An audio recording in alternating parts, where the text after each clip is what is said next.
Vendredi, la Moulin sur l'info, la journée peuple pour la peuple. Te font bassin, on a pour le côté de Sabine le Premier ministre Judith Suminwa. À la vendredi 22 août 2025, monsieur Hirotaka Suzuki, chairman, il y a Asia Mineral Limited, Oyo, Azali, acteur majeur, il y a exploitation, il y a manganèse au niveau mondial. Et c'est la première Nathalie Kaïda. Premier ministre Judith Suminwa azali kotalisa soutien na yepe azali ko rappeler ba règle ya exploitation prospère ya manganèse na Congo central vendredi 22 août 2025 na marge ya 9e conférence internationale ya Tokyo pona oyo etali développement ya Afrique TICAD 9. Premier ministre Judith Suminwa Tuluka ayambaki Hirotaka Suzuki chairman ya Asia Mineral Limited acteur moko majeur ya exploitation ya manganèse na niveau mondial na centre ya ba discussion ya bango concrétisation ya projet ya Kivuvu oyo ezali bongo joint venture moko entre société congolaise Culture Kerit Ressources Ltd pe Amel bazali ko viser exploitation pe transformation ya manganèse na province ya Congo central. Projet Oyo ezali ko prévoir capacité ya production annuelle ya 2 millions de tonnes. Ambition bazali ngona ba ambition ibele ya ko générer plus de 1000 emplois directs. Pe ba ko impacter près de 7500 personnes na communauté locale. Oui, Félix Samuna, directeur ya Kerit Ressources Ltd, partenaire local ya Amel Bango ba souligner importance ya initiative Oyo. Alobi ba présenter Hirotaka Suzuki et pas ya premier ministre on a exposé vision pe kotalisa soutien na projet ko rappeler ba règle oyo esengeli ezala respecter pour na exploitation minière ezala prospère na RDC na ngambo na Suzuki a détaillé ba investissement pe calendrier oyo azali ko insister mingi na ba retombées économiques pe sociales pour na projet ekokotisa kakate ba activité minière kasi ba initiative na matière ya éducation infrastructure pe fiscalité. Projet Kivuvu ezali présenté lokola catalyseur ya croissance. Projet Oyo ekozana effet moko ya malonga na économie kakate ya Congo central pe ya RDC mobimba. Eko favoriser arrivée ya investisseurs japonais na région ndenge Félix Samuna atalisi. Impact social ya projet Oyo ezali na kere ya joint venture.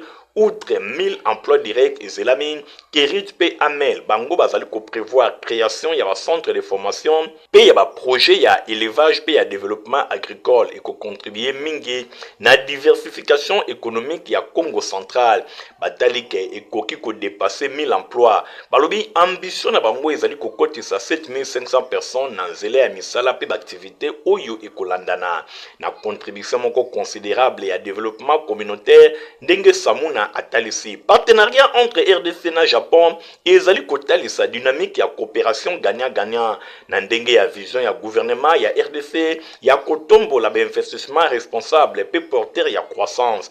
Projet Kivuvu ezali ko marquer étape moko significative na rapprochement économique entre Kinshasa na Tokyo pe ko fongola nzela moko na exploitation durable ba ressources naturelles na bénéfice ya ba communauté locale. Bosimba que depuis mois de juin et outi koleka Kerit Ressources LTDP Amel Bango ba procédé qui na signature ya mémorandum d'entente oyo pona exploitation ya manganèse na Congo central.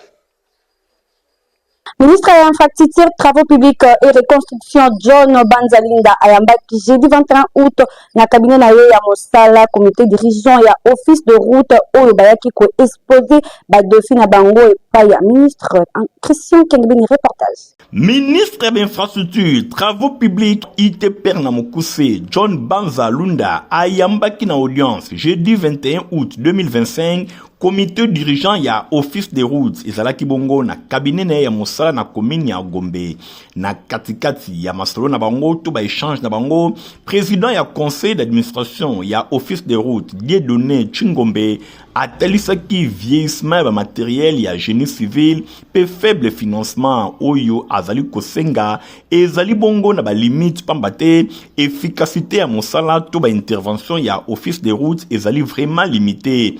Président de la République, chef de l'État, Félix Antoine Tshisekedi Tshilombo, a confié ki bango mission moko claire. Natina wana, ministre ya ITPR et Sengeli aye banako mobiliser ba entreprise nyonso oyo ezali bongo na secteur na ye pe ko redynamiser secteur yango na cadre onande bango balobi bayaki kozala écouter et pas ya ministre bayaki na ba défi oyo bango esengeli baye bana ko relever boye ministre ya UTPR John Banzalunda yepe apesi bango ligne de conduite alobi à comprendre volonté na bango pe atalisi volonté na ye ya ko accompagner office des routes po baye bana ko atteindre ba résultat oyo ezelami et pas ya population na ngambu na ye directeur général ya office des routes Jano Kikangala a insisté mingi pe alobeli urgence ya ko relever niveau ya performance ya institution selon ye ba défi majeur oyo ezali pona bango ezali kakate pona ba équipement technique kasi ezali pe gestion ya ba ressources humaines mingi penza prise en charge sociale ya ba retraité oyo ezali facteur ezali ko freiner makasi rajeunissement ya personnel homme ya terrain pe ya rigueur ministre John Banzalunda atalisi na ngambo na ye détermination ya ko remettre secteur d'infrastructure na nzela ya malamu na logique ya ko matérialiser vision ya chef de l'État Félix Antoine Tshisekedi Tshilombo oyo azali ko présenter lokola premier bâtisseur ya RDC. Honorable Sophie Kakouji, député national Eli Yakabalo, a condamné jeudi 21 août dans la nécropole entre ciel et terre après ba hommage à Ndenge Oyo pesema qui n'a pas différentes personnels Yambo Canadine à Sona.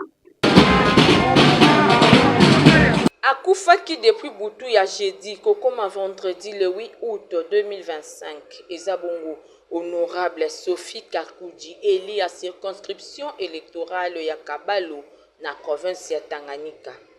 Azwa kiba hommage digne ya rona ye jeudi 21 août 2025 et pa wapi nzoto na ye ebimaki na morgue ya hôpital ya cinquantenaire kuna ba membre ya famille tomona kiba officier ya la police nationale congolaise surtout que honorable Sophie Kakouji azalaki épouse ya inspecteur général ya la police nationale congolaise Philemon Patience Moshidi Yav. Tomonaki pe ba membre ya parti na ye aseur et pa wapi azalaki secrétaire général. Tomonaki ba membre ya gouvernement ba honorable député pe ba sénateur mawa etalisamaki makasi na bilongi ya bato nyonso bazalaki présent. Vers 10h40, nzoto ya honorable Sophie Kakouji Yumba ekomaki na palais du peuple. Accueil na perron ya palais du peuple et salemaki epai na ye moko président ya Assemblée nationale honorable Vital Kamerhe. Awa tomonaki ba témoignage epesamaki mo ya président ya parti na ye aseur tomoni bongo excellence Eliezer Tambo ministre délégué ya défense nationale oraison funèbre ezalaki prononcé epai ya président ya Assemblée nationale Vital Kamerhe bongo na sima eyaki tour ya dépôt ya ba gerbe de fleurs bana pe bapesaki liloba na bango elongo na libota na ye kolongwa na palais du peuple cortège funéraire ezwaki nzela ya palais de la justice epai wapi cérémonie d'éliement ya serment ya avocat esalemaki na présence ya baconfrère pe baconsœur na ye avocat kuna pe tomonaki présence ya bapersonnalité ya ndenge na ndenge sans oublier ya badifférents barreaux ya RDC. Honorable Sophie Kakouji abotama na ville ya Kalemi le 27 octobre 1970. Azalaki originaire ya village ya Kasinge na territoire ya Kabalo na Tanganyika. Parcours académique na ye pe professionnel ezalaki vraiment impressionnant. Azalaki élu député national na circonscription électorale ya Kabalo na 2023. Azalaki secrétaire général ya parti aseur, azalaki avocate, mama ya bana pe épouse ya inspecteur général ya la police nationale congolaise Philemon Patience Moshidi Yav. Akufaki arme à la main lokola soldat nation ya bataille alors que autaki na ba vacances parlementaires na fief na ye. na nécropole entre ciel et terre nde esika eponami lokola demeure ya suka mpona honorable Sophie Kakudi Yumba. Mabele ya bankoko ezala douce pe légère mpona ye.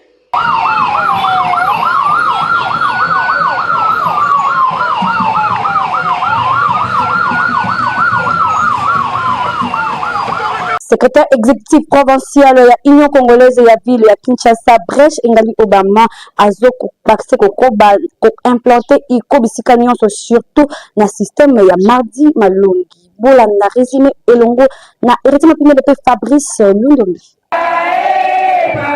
Bamembre ya Union congolaise ville ya Kinshasa mingi penza base ya secrétaire exécutif provincial ya ville ya Kinshasa Brèche Engali Obama oyo bazwami mingi na commune ya Lemba bayaki lisusu weekend eleki bazwaki résidence na Edaso pona kosepela na ndenge chef de l'État Félix Antoine Tshisekedi Tshilombo a renouvelé confiance et pa ya vice-premier ministre et ministre de l'économie nationale professeur Dr Daniel Mukoko Samba oyo azali président to autorité morale ya parti na bango Union congolaise iko loyembo na monoko mabina batalisaki vraiment esengo na bango pambate balobi mosala oyo professeur Dr Daniel Mukoko Samba azali kosala na gouvernement azali ko stabiliser de plus en plus économie ya mboka na biso ezali eloko moko bakoki kotika yango bongo te na tina wana bayaki lisusu kotalisa esengo na bango ndenge kaka bino moko bozali komona bilili topesi matondo mingi pa ya mokonza mboka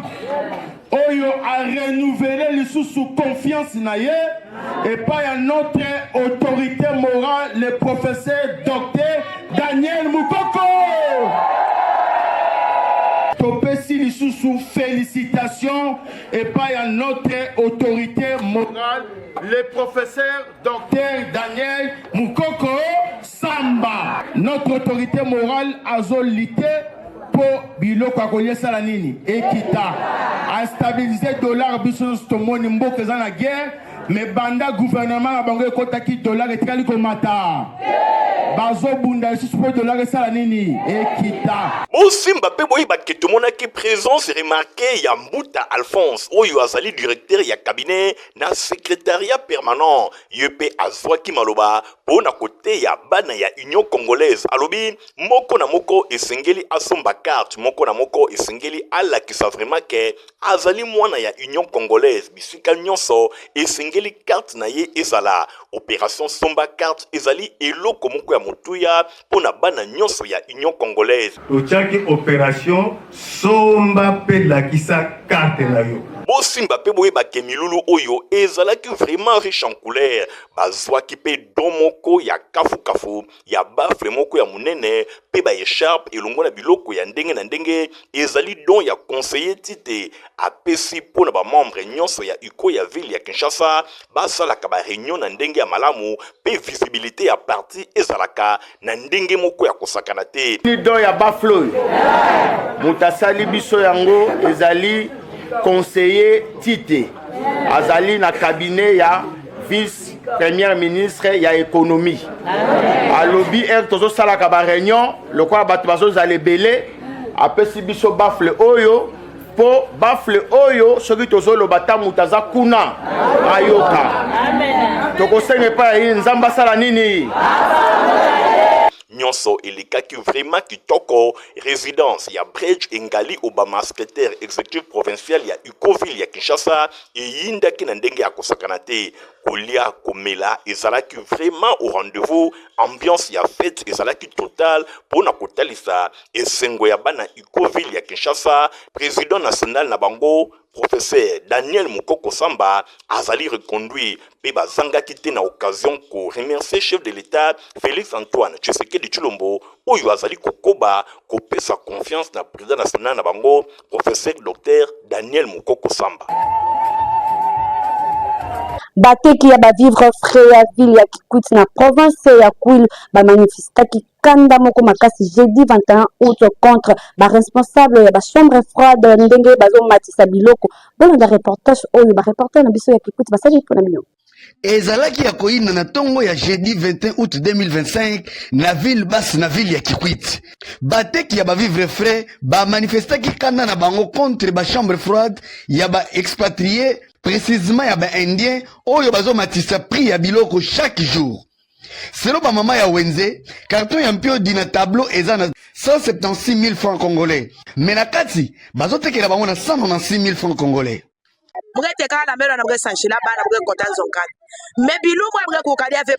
Naza moteki poisson yango nde esunganga na kotangisa bana bakonzi bayoka biso mawa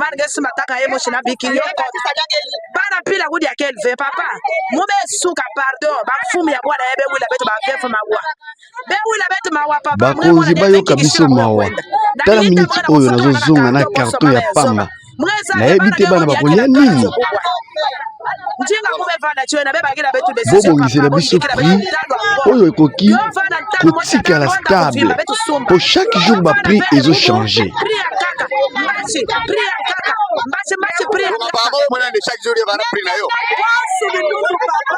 Mundele metu la susu na sa 30 000.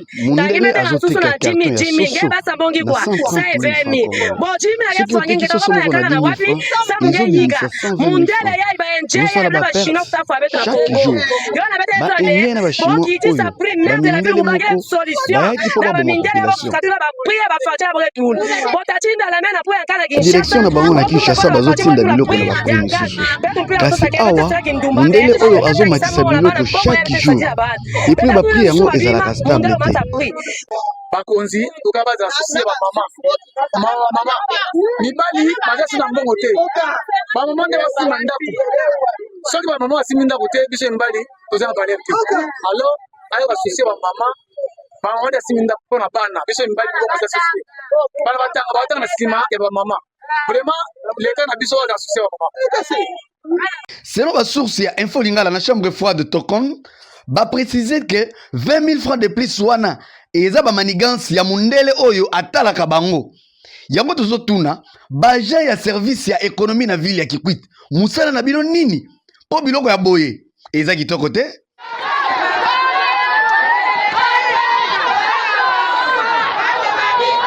Préfet Louis Kabango a fondé le centre de formation professionnelle technique na 45 jours ya pamba au comité technicien centre menene pona autodidacte de 17h à 20h kaka awana itemat ista commune ya Barumbu. Stéphane Skande Nadine Asona.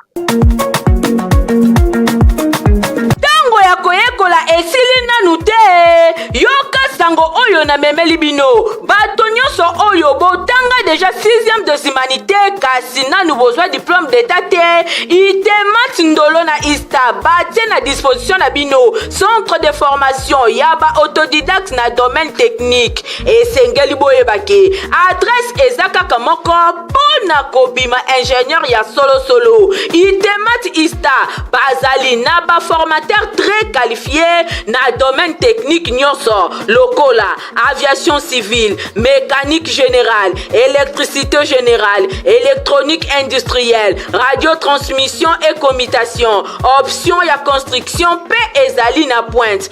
Pour na ba résultat ya ba examen d'état 2024-2025 préfet Kabangu aloba kito yebisa bino ke itemat ndolo ista basalaki 100% awa kutu ba pesa bango kombo e ratakate de 17h à 20h basali na bango etikalaka très disponible pour na bino tango ya koyekola esili nano te papa mama osalaka déjà na domaine technique kasi nanu ozwa diplôme te leka na ba bureau ya itemat ista ozwa inscription na yo bokanisi esili tenten préfet Louis Kabangu atie lisusu pona bino centre de formation technique professionnelle pona ajustage, soudure, rebobinage, installation panneaux solaires, photovoltaïque, mécanique automobile, check automobile, diagnostic électronique des automobiles, installation bâtiment, froid, vidéosurveillance, électronique embarquée, informatique, bakisa cours ya anglais classique, anglais aéronautique, anglais d'affaires, pe cours ya français. Ezali ya koratete, formation rapide pour na 45 jours ya pamba pe 90 jours pour na ba jour normal. Comment utile na société yekola musala adresse kaka moko itemat ista na commune ya Barumbu to pe obengi na numéro oyo ezali affiché na ba écran na biso. Soyez les bien koya. Inscription ici bandi na complexe scolaire mama pemba 1P2 école ya fondation de Rombo ozwami na commune ya Kisiso. Ritima pinde meladi land. Ozali moboti ya mwana kasi yende beki na yo ya lobi ondimi kitoko po ezala boye yoka bien po na éducation ya kitoko pe ya qualité koluka mosika te ezali kaka pene na yo. Fondation Nero Mbungu yango nde ezali ko répondre na souci ya ba parents ndeko po na année scolaire 2025-2026 oyo ezali ko fongola ba porte na mois de septembre. Yoka po na complexe scolaire Mama Pemba école ya Fondation Nero Mbungu ekomi mibale ya liboso ezwami na avenue Bantandu numéro 44 quartier Bikanga na commune ya Kisenso. Ya mibale yoka ya sika ye nyonso kaka pona bana batanga kitoko yoka bien yango pe ezali ko fongola ba porte na yango déjà na rentrée scolaire ya mois de septembre. Yango ezwami wapi avenue Mwanga numéro 11 na quartier de la Paix toujours na commune ya Kisenso frontière ya commune na Matete. Pour na inscription ya année scolaire 2025-2026 bokende na Lombango pour na kokomisa bana na bino kobanda lundi kino mokolo ya samedi ba bureau ezali déjà kofungwama ba section to ba option oyo ezali organisé toza na maternelle de 3 à 5 ans toza na primaire pe toza pe na éducation de base de 7e à 8e toza pe na latin philo sciences pédagogie générale commerciale et gestion coupe couture mécanique générale électricité construction pe électronique pour na oyo etali ba pratique ba atelier pe ba laboratoire et kuba pe ya qualité supérieure toza na atelier ya mécanique électricité construction commerciale et informatique coupe couture pe électronique nyonso wana côté pratique vanda kimia ba école ebele ba yaka awadi cadeau signé Fondation Nero Mbungu bongo pona oyo etali ba salle de classe bobanga te ba condition ezali vraiment ya kitoko ba salle ya minene ba salle bien aérée ba condition hygiénique et kuba ba banc kitoko pe ba enseignant vraiment ya qualité ba lauréat ba bimaka awa complexe scolaire Mama Pemba ya Fondation Nero Mbungu poto na RDC poto na Kinshasa pe poto na commune ya Kisenso esika enseignement ya qualité ezali kopesama ezalaka mosika te bana kini pe ya RDC cadeau kitoko ya ngoyo pona bana na bino. Merci honorable Nero Mbungu mwabanga moyo pona cadeau kitoko opesi na bilenge oyo ezali vraiment bateau ya ITB Kokolo bosa embarqué ebele polobi ba notable ya RDC bakobima awa ya boye omona wapi tomona te kaka na banga moyo epai ya Fondation Nero Mbungu epai wapi elengi eye pona bana batanga kitoko pe enseignement ya qualité ko banga monene ya babatima te ko banga kitoko na yango te pe enseignement ya qualité ko banga te kasi Minerval ezali à la portée ya moto nyonso po Fondation Nero Mbungu aza na souci bana ya RDC batanga kitoko boya ebele boko sepela boza déjà à kosepela. Collège prof Aouka ifongoli déjà ba porte na yango pona année scolaire 2025-2026 ba extension na yango eza ya bumbu pe ya makala. Ritima pinde bolada. Mosungi ya baparent aye lisusu ndenge kaka amesana makambo ya sika yangoyo ebandi pona année scolaire 2025-2026 pona collège prof Aouka elongona yemoko le promoteur John Aouka Moma le grand baoba oyo alingaka bana bino batanga kitoko aye lisusu na ba surprise ebele. J'ai bien dit ba surprise ebele bosimba na cycle maternel de 3 à 5 ans aye na makambo ebele kasi misolo eza na yango muke toza pe na primaire na collège prof auka kobanda na première année tu na 6e année. À part wana tozali pe na éducation de base de 7e à 8e. Yaboye etikala kozala te kaka na collège prof auka. Ba parents bayoki balobi collège prof auka nde mosungi na bango. Na collège prof auka enseignement eza vraiment ya qualité malgré Minerval eza nango ya moke